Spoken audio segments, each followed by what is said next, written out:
These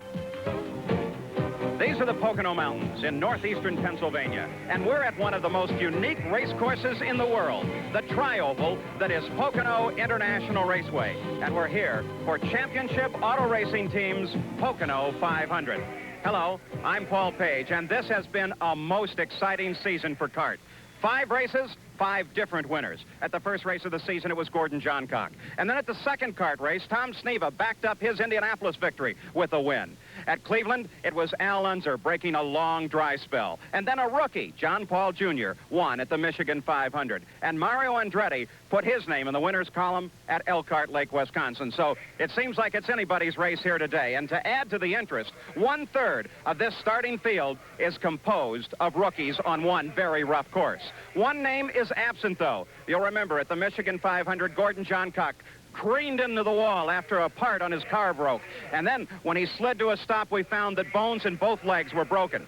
At the same time, his teammate, Johnny Rutherford, was recovering from similar injuries suffered in practice for the Indianapolis 500. Well, Johnny Rutherford is back in a race car, and Gordon Johncock has joined us as a driver expert. Johnny here, my teammate, has got healed up from his accident that he had at the Speedway in May, and I think he's ready to go with a new version of the Wildcat here that we hope that we've done some testing with and hope is as good as some of the rest of the cars. John, maybe you got some comments on the car. I know you've had a little time for a little practice, but not a whole lot because of all the rain that we've had here. Yes, Gordy, the new Sea Ray Wildcat, Sea Ray Boats Wildcat is a much better car than they had for us in Indianapolis, for sure. As you know, they've redesigned the back end of the car. The body is different on the car, the aerodynamics, so it's quite a bit better, and I think you're really going to like it. Well, I hope so, but, you know, I really don't know how long for it's going to be back, but I know you're here to take over. I know what it's like now going through the healing pains that you had here for 3 or 4 months, but it does seem good to be here, though I'd much rather be in the race car. But, you know, it seems like we were doing this in shifts. I was the first shift, and now you're the second shift. Well, you're ready to go again. I'm not going to get back out. You're not going to be the third shift, that's for sure. No. Well, neither one of us are sitting on the pole today, but I think Gary Gerald is down in the pit area with Tom Sneva, who's sitting on the pole today for the Pocono 500. Well, Gordy, this is the first time in 2 years that Tom Sneva has been on the pole, and while he's happy to be on the pole, I know there are some major concerns that relate to the racetrack and the condition of the course, Tom. Well, that's true. The track is real rough, especially on the main straightaway, and, you know, when we're starting 2 and 3 abreast, it's going to be tough on the inside guys, especially when you try to accelerate through all the problems. It's not hard to jump the rear wheels off the ground, and if they're spinning and it comes down, it could be going some other direction but straight. So the guys are going to have to be very careful on the start of the race.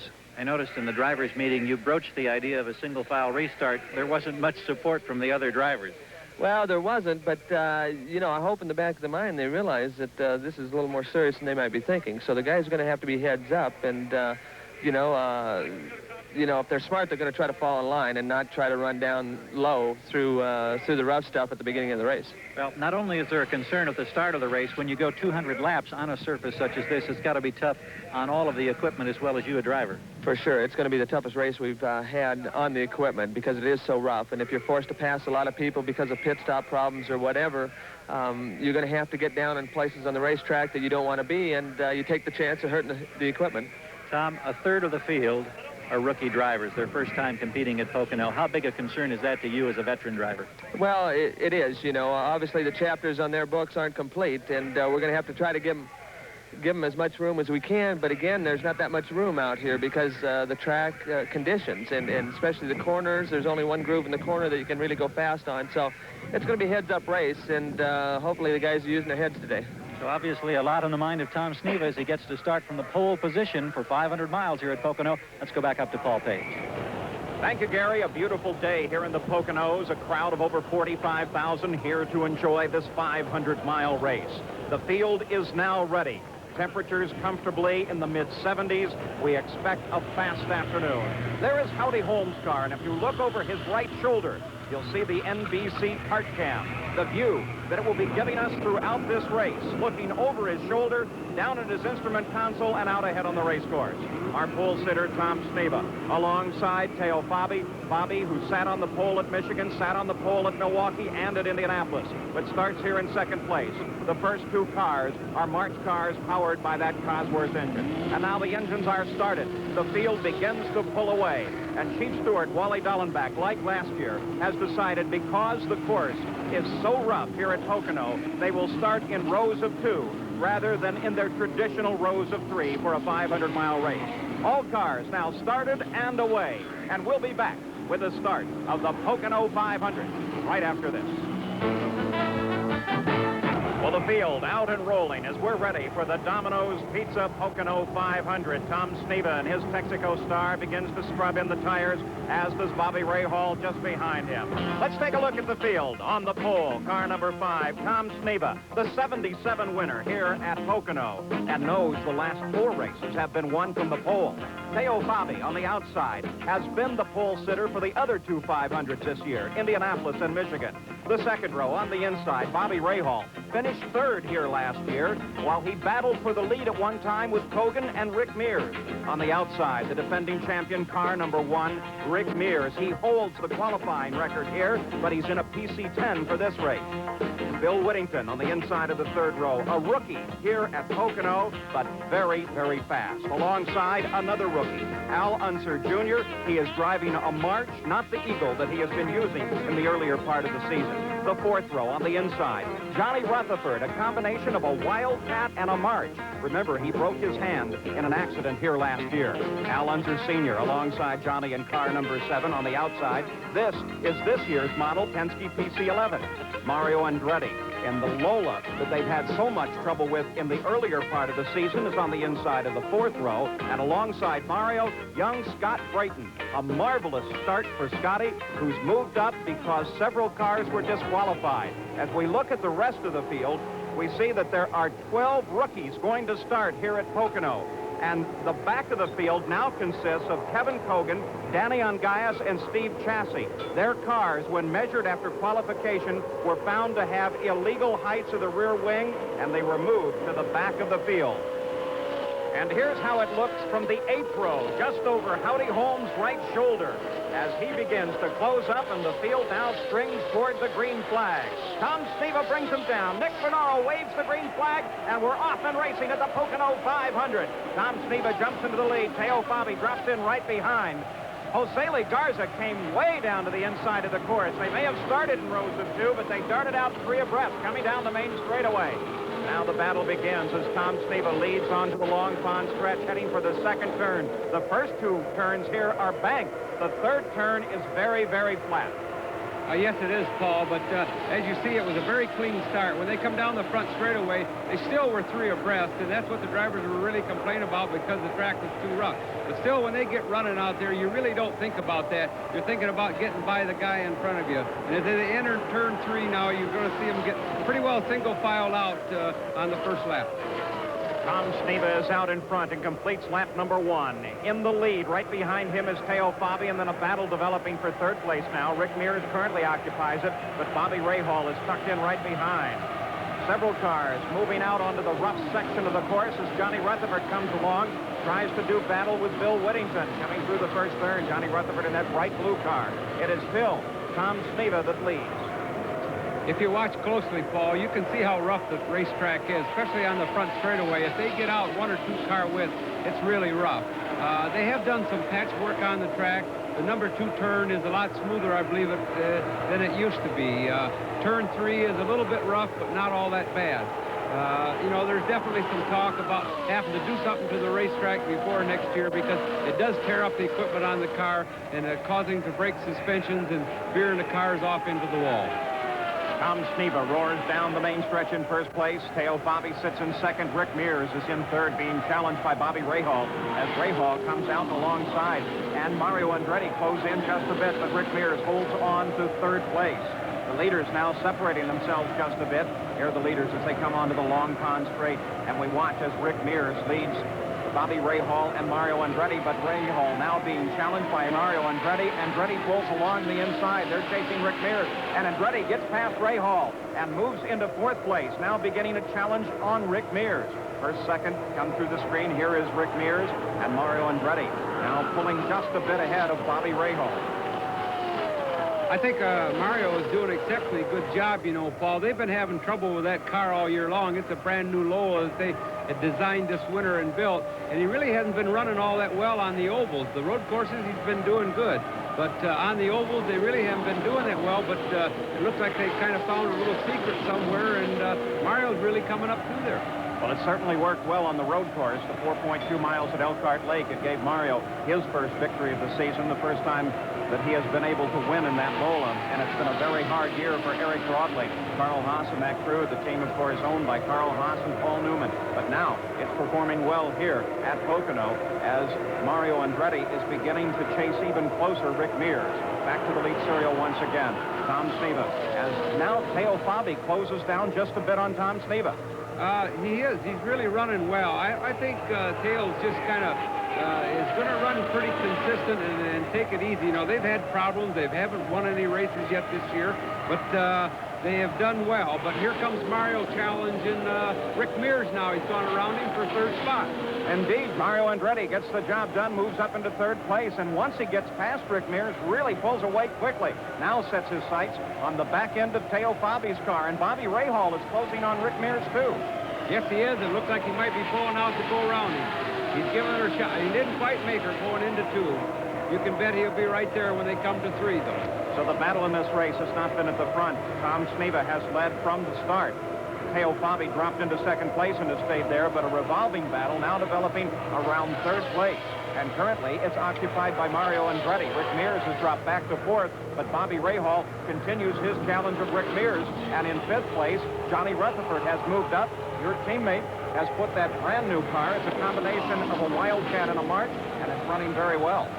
Oh, yes, he has, Paul, and I think he's pretty happy with the car. They really didn't get much of a chance to do much running with the car because Thursday and Friday it rained pretty much all day, and they got a little practice on Saturday and qualified.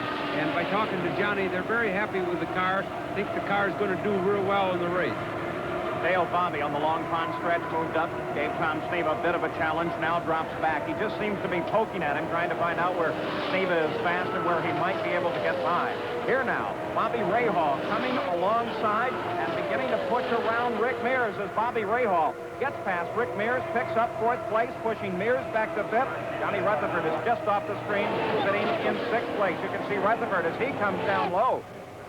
And let's go back and look at 10th place now. Here's the view over Howdy Holmes' shoulder. That's Don Whittington down on the inside, Chip Ganassi on the outside. A smoke, they touch tires. Whittington is spinning. Whittington up against the wall, a hard hit. He hits it again and again as Whittington slams into the wall. It looks like he just barely touched with Chip Ganassi. You saw it. The same view that Howdy Holmes saw. Holmes started to the inside and got past. Whittington now sitting against the wall. The crews are there, no movement from the car. We'll see if Whittington's all right. Obviously, the yellow flag comes out, and Tom Sneva heads toward Gary Gerald. Well, Paul, even though it is early in the race, Sneva and his crew taking advantage of the yellow, coming in to top off with fuel. No rubber change for Sneva, and in fact, several other teams now springing in action as many cars come on the pit road.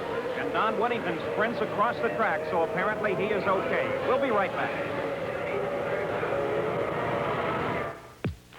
Page with Gordon Johncock and Gary Gerald at the Pocono 500. The caution light is on. It was Don Whittington that put his car into the third turn wall. And let's put Gordon Johncock in the driver's seat. And Gordy, with that accident, what happened? Well, Paul, it looks like Chip Ganassi and Don Whittington touched wheels right there. Going into the number 3 corner. Don's going sideways there. Now you can see him going backwards. Now he's headed straight for the wall.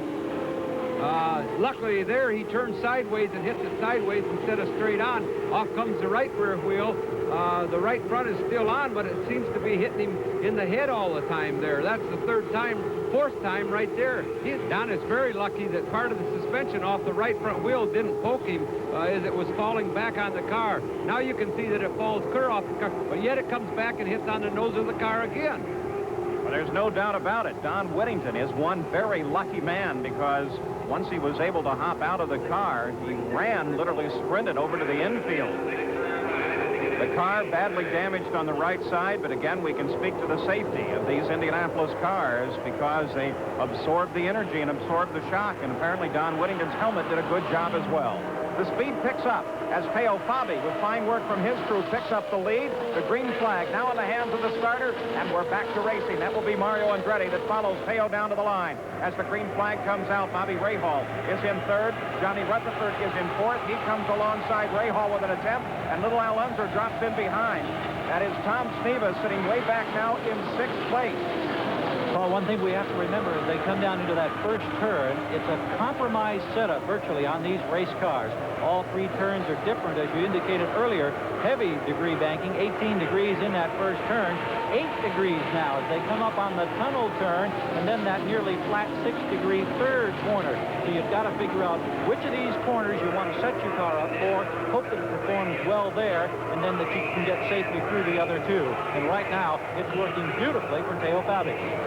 So now Teo is the leader, Mario Andretti in second place, but Teo can pick his way around this course, find what hopefully is the smoothest section. You'll notice, though, as these cars go over the bumps, how they will hop. And when they do so, they slam down on the pavement, and that begins to wear away the underside of the machine. Now let's go down to Gary Carroll.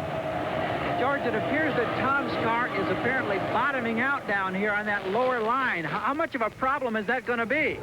Well, we don't want it to bottom out and hit too much, but he has to go down there to pass the other cars, and there's a huge bump there, and he hits that. He's hit that a couple of times, and once he gets by the cars, he won't go down there anymore. He'll stay out in the groove. Is there anything you can do on a pit stop to help that situation? No, it just wears a little off the bottom. So the mechanics are worried about the bumps. Before the race, the drivers were really concerned about them. We've got our car working quite well, but there's no question that that this track is just very, very rough, and really it's a great layout for a track. You know, every corner is very different than the next, but with the roughness of it, just sort of takes the pleasure away. The front straightaway is so rough here that when you pull out to pass a car, you get airborne going down the straightaways, and it's so hard on our suspension and our half shafts and everything that I see a few of them breaking. It's so rough going down into turn one at 200 miles an hour. It really becomes a handful, and I don't know how we're going to handle that during the 500 miles, but it'll, as we did last year, it'll all go safe and smooth. The car wants to start dribbling and bouncing, and it moves. It'll chatter across and move over one side or the other. I've had the car move as much as a half a car width. The main straightaway is the worst part. If you stay in the single lane out by the fence, it's smoother there and it's not so bad, but it is rough. So Gordon Johncock, let's take a look at it from Howdy Holmes' cockpit. Oh, yes, Paul, you can see by watching through the camera on Howdy's car how rough it really is. And I think you'll see as the race goes on that most of the guys will get away from trying to pass going down the front straightaway. As you can see right now, they're going down the front straightaway 3 abreast. But I think they'll get set up a little better with their cars as it goes on, going through turn 1, so they can pass between turn 1 and 2, and also between turn 2 and 3, where it is a lot smoother. You can definitely see Howdy's head get thrown back and forth when he slams over those bumps, and when you do it at 200 miles an hour, it rubs the bottom, the skid blocks, off these cars very quickly. The yellow flag is back out here at Pocono. The report is some debris on the race course, so they slowed the field down while we've been discussing the situation with the bumps here at Pocono International. But the kart crews have cleared the course, and it's safe to race again as the green flag comes out. It's Rick Mears, our leader. He is sitting back in the serial, though. Desiree Wilson actually will lead the field into the first turn in car number 34. Then Rick Mears, that's Vic Ferguson down on the inside, and Kevin Cogan is following Rick Mears. Now coming down through turn 1. Mears begins to close on Desiree, and Desiree loses it. Wilson into the wall. Mears gets by. Cogan gets by. Now several other cars involved. Several cars spinning as they come off the first turn. A car up over the wall. It slides down, pieces coming off of it, several cars spinning. A serious and major accident here as we came back to the green flag. No movement in either car. That looks like John Paul Jr., the winner of the Michigan 500. No movement in his car. Desiree Wilson's car, the crews are there with her. She does not appear to be moving in the cockpit either, so a serious accident here. Chuck Ziprich is setting stop. Gordy, let's look at it. Yes, Paul. It looks like Desiree just starts to lose it there. It gets sideways. The car spins around. She hits the wall directly head on. Very luckily, by looks of the car, that's still worse than it is. And the rest of them coming from behind. You can see Scott Brayton there getting slowed down whatsoever, but here comes another car, goes right over the top of Scott Brayton. It looks like John Paul Jr., and he is very lucky. It looks like he almost went over the wall. John Paul Jr. very close, rode up on top of this boilerplate wall here and comes to a stop. Now, Chuck Ziprich is okay, but they are working at both John Paul Jr.'s car and Desiree Wilson's car. Now, as they pull debris away from the cockpit area of John Paul Jr., he stands up. Remember, he has 2 broken legs. He's still healing from broken legs suffered at the Indianapolis Motor Speedway in practice during the month of May. But as he steps down, apparently he's okay. He waves the crew away like he's all right. And Desiree Wilson, the indication is that she is all right as well, as the rest of the field comes through. But we do have reports that several other cars coming through that accident scene were involved, and there may be damage to at least 3 other race cars. One thing you got to worry about right there, Paul, there is a lot of debris on the racetrack there, and you have to watch that you don't run over some of that and get a puncture in your tire, you know. And there's evidence of it. Scotty Brayton, look at all the damage on the side of the car. He's got a flat right rear tire there, and there's Garza. His front wing is completely gone on his car. Bobby Rahal, his crew changing all 4 tires. He was in the accident as well and apparently flat-spotted. That is, wore off one side of the tire and had to be changed. Gordy will look at it again as Desiree hits the wall head-on. Yes, and I think the reason that Bobby Rahal, I think if you watch here close, I think you'll see Bobby Rahal. Right there in your circle, you can see Bobby Rahal spinning, and he's flat spotting the tires. And if he goes back to running 200 miles an hour, the car would be so out of balance that he wouldn't be able to handle it. It would pretty apt to shake something loose on the car. But a marvelous piece of driving by both Rahal and Ziprich. Rahal manages to spin it 360 degrees, scrubbing off a lot of speed. That kept him from getting into the side of Desiree's car and drives around. Ziprich stalled on the course. Mario Andretti, who the crews had to give a push to get started again, has some damage to the nose of his car. In fact, here he comes over to the wall. Now, what he's done there is he's showing the nose of the car to the crew member at the wall so they can look at it and see what they might be able to do to repair it. And, Paul, here in Jose Legarza's pit, you can see no front nose wing on the number 55 car. Bevan Weston and the crew trying a makeshift job of taping up the nose. You can't help but wonder how dramatically the handling characteristics are going to change on this car as Jose Lee pulls away. So they're still under caution at the Pocono 500 in the aftermath of a most serious accident, but fortunately we're able to report no serious injuries. In fact, at this moment, John Paul is with Gary. John, we understand you came away from one that was really a potentially close call. Can you tell us what you were able to see or how it set up or what happened? Well, I don't really know who started the spin, but 2 cars started spinning in the middle of the pack, and I went to swerve out to the outer edge against the wall there, and someone locked up the brakes and come my way, so I just had nowhere to go and stuffed it right into the wall. You were apprehensive coming into this race, only a couple of times on oval tracks. Obviously, this does not help that apprehension in the future. Well, if I can survive 2 of these in a row, I'll be all right. Thank you, John. Thanks. Still clearing the wreckage from the accident as they bring Desiree Wilson's car in. She, the second woman in the Pocono 500. Janet Guthrie in 76 and 77, the first. Scott Brayton also involved in that accident. He's with Gary. Scott, this was really a tough one over there. Tell us what you were able to see and in your view, what happened. Well, what happened to me is there's some cars that got loose up in front of me. Somebody spun and I think hit the wall. I'm not sure. I seen some debris. Steve Chassie was directly in front of me, and he was on the brakes hard, and I was coming up on him to close and trying to brake to keep from hitting him. And so I started up the track at all, and just at that time is when John Paul hit my rear tire and came over the top of me. Yeah, Young Scotty Brayton, but he's all right after that accident as well. So the caution is still out. Now, let's join Donna DeVerona for the final survival of the fittest, the women's survival page with Gordon Johncock and Gary Gerald. And we're back at the Pocono 500, and Tom Sneva is back in the lead, being chased by Teo Fabi. Rick Mears in third, and Al Unser Jr. now sitting in fourth place, but beginning to close on Rick Mears. That's the slower car of Dick Ferguson out in front of Tom Sneva. As Sneva closes down, Ferguson is running off the pace. Sneva actually the leader on the race course at the moment. But little Al Gordy doing a wonderful job. Yes, Paul. He's been doing a wonderful job all year long. The kid uses his head, you know. You would think he's been in championship racing with us for 7 or 8 years, but this is only his second year. He ran a couple races last year.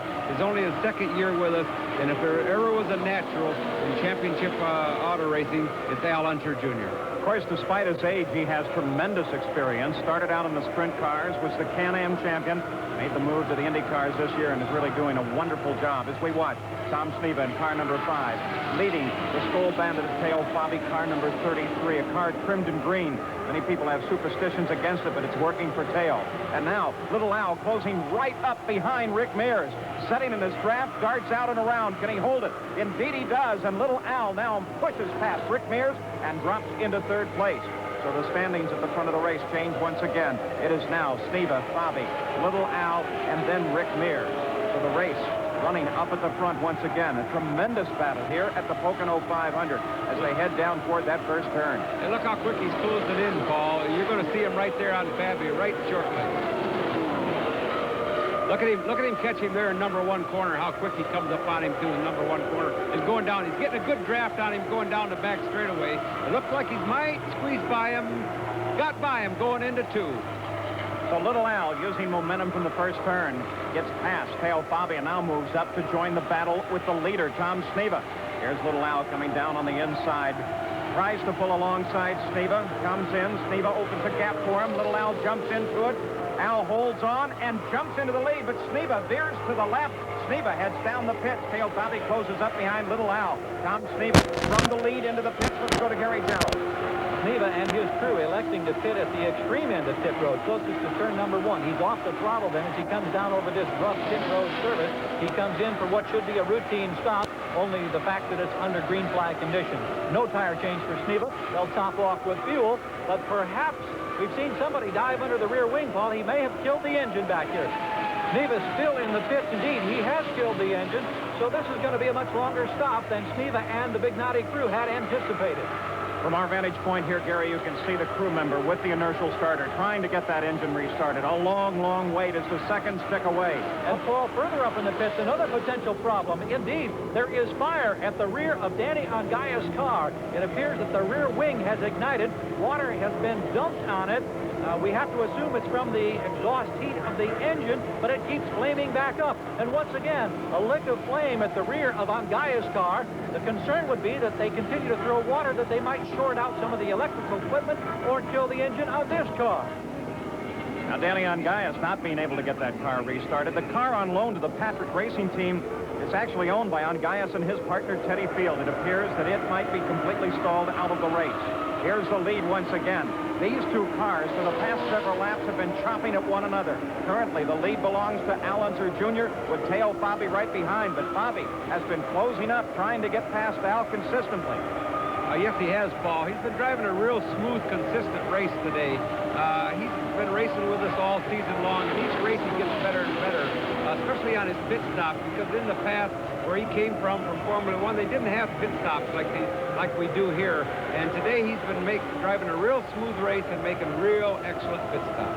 Teo Fabi blindingly fast, but has yet to put his name in the winner's column in a kart race. But now, both he, and we've got a problem. A car into the wall. Johnny Rutherford slams the first turn wall, not far from where he hit it last year. The car comes to a stop.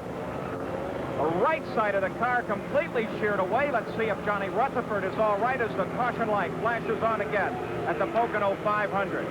Rutherford moving in the cockpit, does not appear to be injured, but the car badly damaged. Well, it certainly looks like it, Paul. I don't know what happened, but entering turn 1, something must have broke on the car, because it just looked like he didn't make a spin or anything. I don't believe it. Just totally went against the wall on the right side and took the whole right side of the car completely off. He's up out of the car now, so it looks like John is all right. Thank goodness. Now the crews are there. Small fire at the back of the car. Nothing serious, nothing to worry about.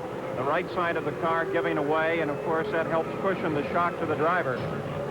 But the only Wildcat March in the Patrick stable now has heavy damage to the right side. But the good news, Johnny Rutherford, okay. There's where a section of the tire went through one of the photo stands here at the track. Gives you an idea of the energy involved. Let's go down to Gary Gerald, who's now with Johnny Rutherford. I know this is what you don't want to be doing at this point. Can you tell us what happened? Well, I don't really know, Gary. The thing was running super. You know, I could drive it anywhere I wanted to, and we were a little short on steam, but it's a long race, and I thought when the thing was over, we'd be in awfully good shape. I went sailing into turn one, and all of a sudden, the right front corner made a sound of some sort, almost like a tire losing the air, and the thing dropped down, and then, of course, I had no control then. It went right straight for the wall. Sure was a long way from where it went down to where it hit the wall, though, I'll tell you.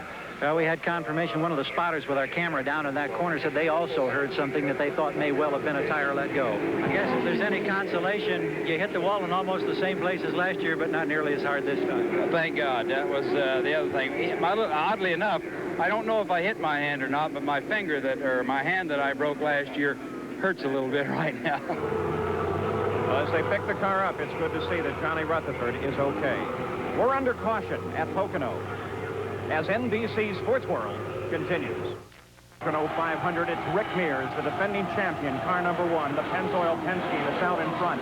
Right behind him, car 33, Teo Fabi, the man who seems to want to fight with everybody for the lead. At the beginning of the race, he battled with Tom Sneva and then picked up a fight with Little Al, and now it's Rick Mears out in front and Teo right behind him and continuing to chop away. Teo Fabi very, very fast in qualifying, qualified in second position. He's been on the pole several times this season. Now is proving that he is certainly agile on the race course. Yes, he has, Paul. He's been right there all day. He's either been running first, second, or third. I think he did get behind a little one time there when he didn't make his pit stop right when he should have, when the rest of the leaders did. But other than that, he's been right there all day. As you can see him right there behind Rick now. But using Rick Mears' draft, Teo Fabi pulls to the inside, darts across the bump. Can he hold it? Can he push into the lead? Fabi gets it done as Teo moves out in front. Rick Mears pulls way high in turn 1, almost losing it as Fabi pushes out in front. Rick drops back to second, and just 2 seconds back now is Little Al. Quick note from the pits, Paul. Al Loquasto from nearby Easton, Pennsylvania, who earlier indicated this would be his last start in an Indycar, apparently out of the competition with a blown engine. Now Little Al comes up to challenge Rick Mears in second. This is a fight for second place. Fabi is in front. Again, Little Al way down on the course, able to use almost the apron of the course as he tries Rick Mears, but doesn't get past him. Yes, Paul, you could see where his left side was pretty around the grass. Then when he got so close behind him, he didn't make it by him. You could see the front end go over because he didn't have any down pressure on the front wing. Here he tries it again. Little Al down inside Rick Mears. He forces Rick up high on the course. He holds in position. Now will his engine hold on this long pond straight as Little Al pulls ahead of Rick Mears, occupies second place. We continue to have a marvelous fight here at the front. It's Teo Fabi still out in front. So March is in first and second place, and then this PC-10. Last year, a problem, a car spinning. Kevin Cogan down off the course. He spun it on the straightaway. Rather than in a turn, something must have broke. Definitely so, Paul. It looked like he was just entering turn 1. He wasn't quite there. Something must have locked up in the rear end or something, because it looked like the back wheels were just sliding, and he didn't come close to the wall. Very luckily, he went down instead of going up. There was nobody underneath him trying to get by him. Well, fortunately, Kevin Cogan didn't hit anything as he spun off the course, but it does bring the caution flags out as Kevin Cogan climbs out of his number 6 machine. Safety crews are there. Cogan stumbles just a bit on even ground as he climbs out. Let's go to Gary. Well, Paul, we talked with him earlier this afternoon. He was starting from the pole position. He had high hopes at that time. Those high hopes have now gone for naught. Apparently, it was something in the rear end of the gearbox now. Yeah, it just wouldn't catch any of the gears. It wouldn't go into gear, so we were out of business. So the Big Knotty Cotter team now done for the day with Cogan and Sneva out. The green flag comes out once again, and it's Teo Fabi now being chased by Al Jr. and Rick Mears in line, coming through the flag and heading through the first turn as we're back to racing at the Pocono 500. they're going through turn 1 now, Paul. Look at it. There's a pretty good race back there for 4th, 5th, and 6th yet, it looks like. There's quite a few cars running in the race yet over what they had last year. Fabby's out there in front running pretty smoothly and free, though. If little Al catches him, it's going to be a heck of a job because Fabby has really done a terrific job all day long of really running smooth and using his head. Well, Barry Green and the Forsythe Brothers crew have done a remarkable job with that machine. The march that is currently in the hands of Teo Fabi, and it is running well here today. It looks like Teo, as a rookie, indeed has a shot. We've got a car spinning, a car up against the turn 3 wall. It's Peter Halsberg, car number 66, slamming the same wall that Whittington hit in the early going and resting against the wall now. The crew's there. Let's see if Peter Halsmer is all right. He took a hard smack into the wall. Peter Halsmer unbuckles the 5th wall banger of the day here at Pocono. Let's go back to the pits. Kevin Kogan is with Gary Gerald. Well, Kevin, you ran well through much of this race today. Now it's all over. What was the problem? Any particular thing you can point your finger at? Well, the rear end locked up solid just past the straightaway here, and I tried to clutch it, and it didn't release. So obviously, when I got to the turn, the car was sideways, and I spun it into the infield, which was lucky because the rear end just locked absolutely rock solid. I never felt any car do that before. Well, Peter Halsmer being removed on the stretcher, so perhaps there is injury there. Now, let's go back to our studio at 30 Rock.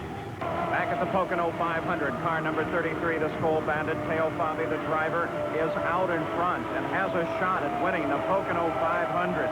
This man, who in 1976 was the European go-kart champion, made the switch out of Formula One into the IndyCars this year, has had a remarkable season, but as yet does not have a win in the IndyCars. But it looks like he has his chance here today because Teo Fabi is out in front. Well, he's been out in front pretty much all day, Paul. He's led the majority of the laps today, and like we said before, he's really run a smooth, consistent race.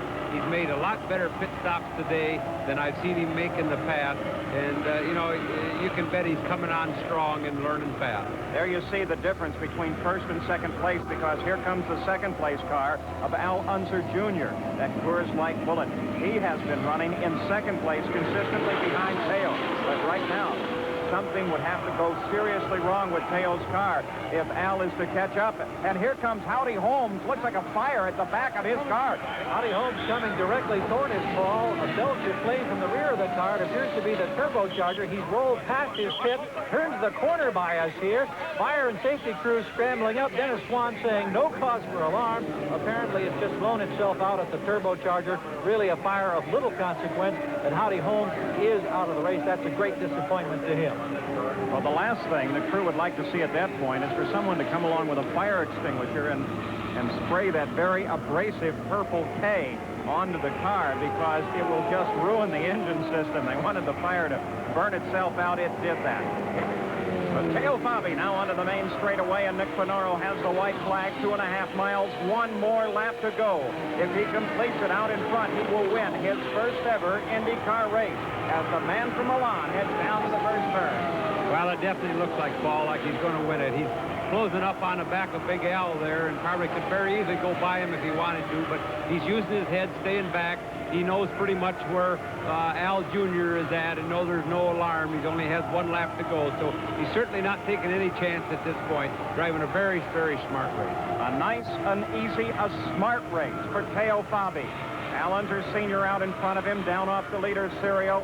Teo has one more turn now, and he will be the winner of the Pocono 500. The legend of '83 continues.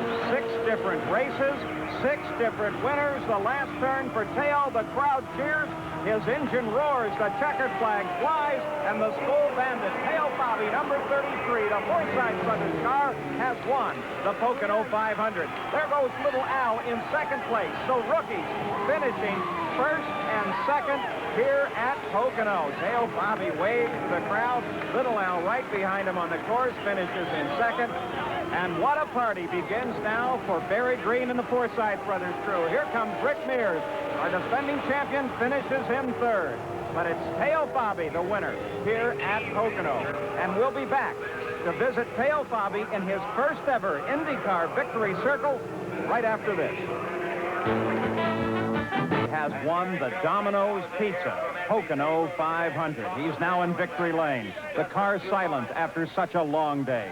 And Gary Gerald is there with him. Let's go to Gary. Teo Fabi here in the cockpit, Paul, peeling the gloves, the balaclava, getting the earplugs, the radio out. Here comes the skull banded hat. Congratulations from Barry Green, the Forsyth brothers. Teo, it's been a remarkable year already. As a rookie, you come in here and you win the one that I know you've wanted for so long. What's the feeling like right now? Well, I think we had bad luck on the few race before this one. And today, everything went very well. But actually, I understand there was a problem. You had no radio contact with your crew. Was that a difficulty for you? No, because we had no problem with the car, so everything went very good. The communication with your pit board on the wall, you were able to understand there was no problems there? No, no problem at all. How about the roughness of the racetrack? There was so much concern about the rookie drivers here. Any difficulties for you or the car? Well, for sure, it's been a very hard race for the car and for the driver, especially because Alain Jr. was very quick, and it was a very good race. You won in Can-Am competition. Now you're a winner in the Indy cars. How many more are you going to win, Teo? Ready for a bunch of them? Well, for sure we're going to try. All right. The smile tells it all, Paul. For the second time in as many races this season, we have a rookie in victory lane. Not only in victory lane, little Al in second place, also a rookie here at Pocono. The results now official. Teo and Al first and second, then Rick, then Mike Mosley, and Bobby Rahal.